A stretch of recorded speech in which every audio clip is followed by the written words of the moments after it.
Hi everyone, welcome back to my channel. আজ আমি আপনাদের সাথে শেয়ার করব সকালের একটি হেলদি ব্রেকফাস্ট রেসিপি। সেটা হলো সুজি আর চিড়ে দিয়ে তৈরি করা আপ্পম। খেতে কিন্তু দুর্দান্ত লাগে আর খুবই সফট হয়। বাচ্চা থেকে বুড়োরা সকলেই এই রেসিপিটি বানিয়ে খেতে পারবেন সকালের ব্রেকফাস্টে। আর তার সাথে শেয়ার করব একটি চাটনি রেসিপি, আর সেটাও কিন্তু খুবই সহজ বানানো। এইভাবে আপ্পম বানিয়ে বাচ্চাদের লাঞ্চ বক্সে দিতে পারেন, খুবই সফট থাকে আর ঠান্ডা হলেও খেতে দুর্দান্ত লাগে এই রেসিপিটি।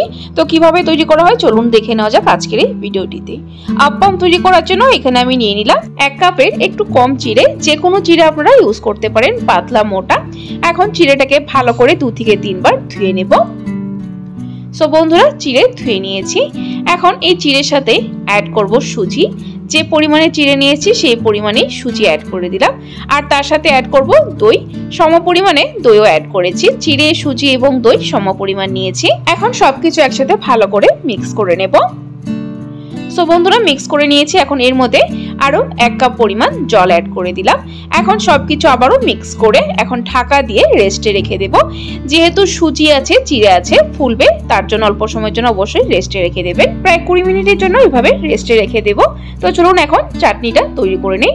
তার জন্য এখানে একটা প্যানে নিয়ে নিলাম 1 মুঠোর মতো চিনে বাদাম। এই চিনে বাদামগুলো গ্যাসের ফ্লেমটা মিডিয়ামে রেখে এইভাবে অনবরত নেড়ে চেড়ে বাদামগুলো ড্রাই রোস্ট করে নিতে হবে। অবশ্যই গ্যাসের ফ্লেমটা মিডিয়ামে রেখেই করবেন, তবেই বাদামগুলো সুন্দর ক্রিস্পি হবে। যদি হাই ফ্লেমে করা হয় তাহলে কিন্তু উপরে লেয়ারটা খুব তাড়াতাড়ি ডার্ক হয়ে যাবে আর ভিতরে কাঁচা থেকে যাবে।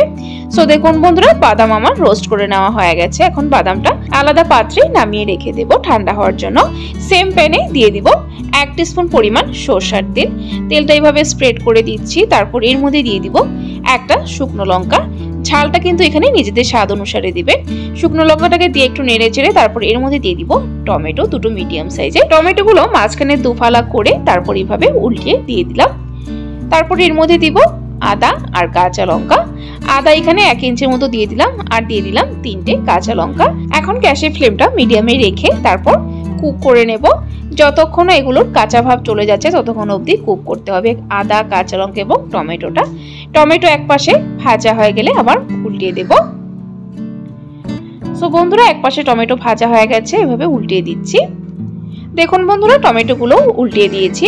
এখন এই পাশেও একটু সময়ের জন্য কুক করে নেব।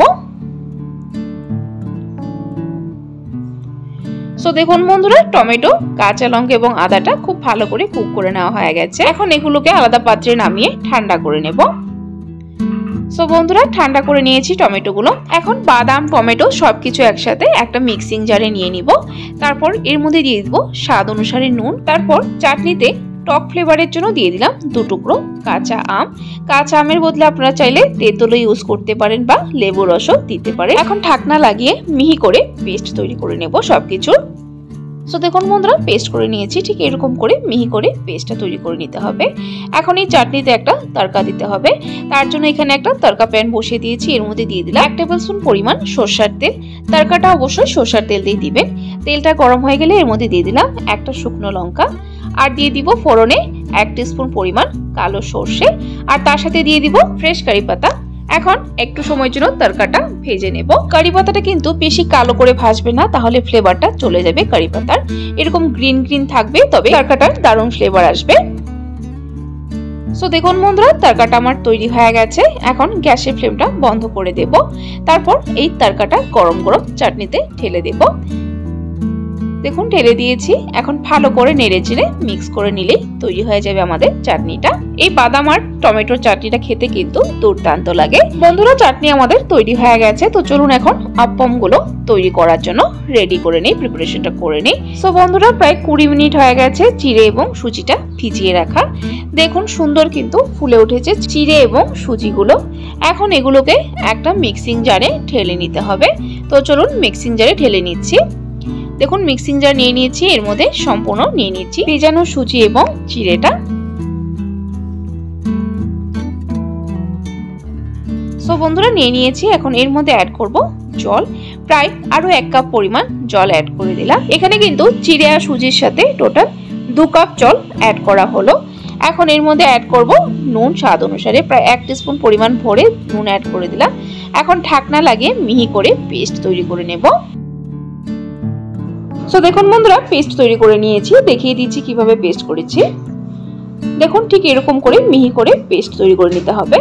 এখন এই পেস্টটা আলাদা একটা মিক্সিং বোলে ঢেলে নেব।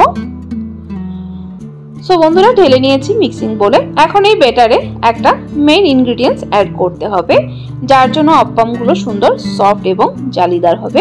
এখানে অ্যাড করে দিলাম 1 টিস্পুন পরিমাণ ভরে বেকিং পাউডার। যদি আপনাদের কাছে বেকিং পাউডারটা না থাকে তাহলে সেক্ষেত্রে আপনারা বেকিং সোডা 1/2 টিস্পুন পরিমাণ অ্যাড করতে পারেন। আর বেকিং সোডা বেকিং পাউডার দুটো যদি না থাকে তাহলে ইনো অ্যাড করতে পারেন। ইনোর পরিমাণটা কিন্তু 1/2 টিস্পুন পরিমাণ হবে।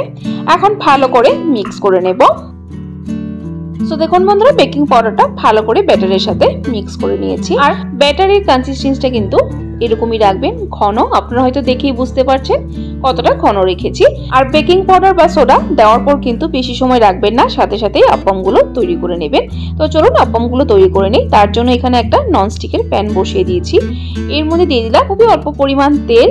তেলটা দেওয়ার পর এইভাবে একটা টিস্যু দিয়ে ভালো করে গ্রিস করে নিতে হবে প্যানটা। আগে আমি একটু তেল দিয়ে গ্রিস করে নিচ্ছি, পরে কিন্তু আমি আর তেল অ্যাড করব না। দেখুন ভালো করে গ্রিস করে নিয়েছি। এখন এর মধ্যে ব্যাটারটা দিয়ে দিব। একটা বড় সাইজের স্পুন নিয়ে নিয়েছি, সেটা ভরে 1 স্পুন দিয়ে দিলাম।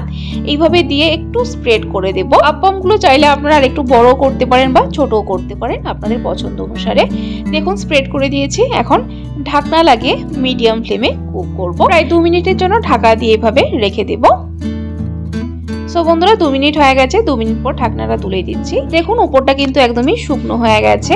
এরকম শুকিয়ে গেলে আর এরকম জালিদার হলে বুঝতে পারবেন আপ্পামগুলো তৈরি হয়ে গেছে। আর তলটাও দেখুন সুন্দর হালকা ব্রাউন কালার এসেছে।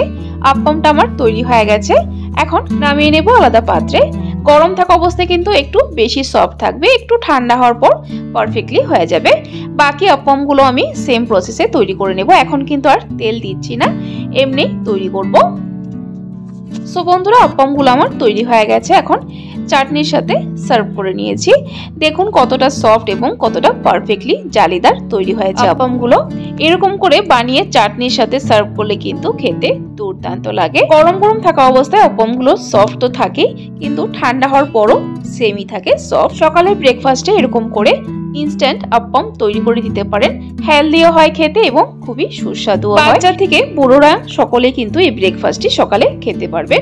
সো বন্ধুরা আজকের এই আপ্পাম এবং তার সাথে চাটনির রেসিপিটি আপনাদের কাছে কেমন লাগলো অবশ্যই কমেন্ট করে কমেন্ট বক্সে জানাবেন। আর যদি ভালো লেগে থাকে তাহলে কিন্তু একটা লাইক অবশ্যই দিয়ে দিবেন। আর এরকম নিত্য নতুন রেসিপির আপডেট পাওয়ার জন্য আমার চ্যানেলটাকে সাবস্ক্রাইব করে দিবেন। সাবস্ক্রাইব করে পাশে থাকা বেল আইকনটা ক্লিক করে অল করে দিবেন। তাহলে আমার চ্যানেলে যখনই কোনো নতুন রেসিপি আসবে নোটিফিকেশন আপনাদের কাছে পৌঁছে যাবে। ভিডিওটি যদি ফেসবুক থেকে দেখছেন তাহলে পেজটিকে অবশ্যই ফলো করে দিবেন। ভিডিওটি সম্পূর্ণ দেখার জন্য অসংখ্য ধন্যবাদ। ভালো থাকবেন, সুস্থ থাকবেন।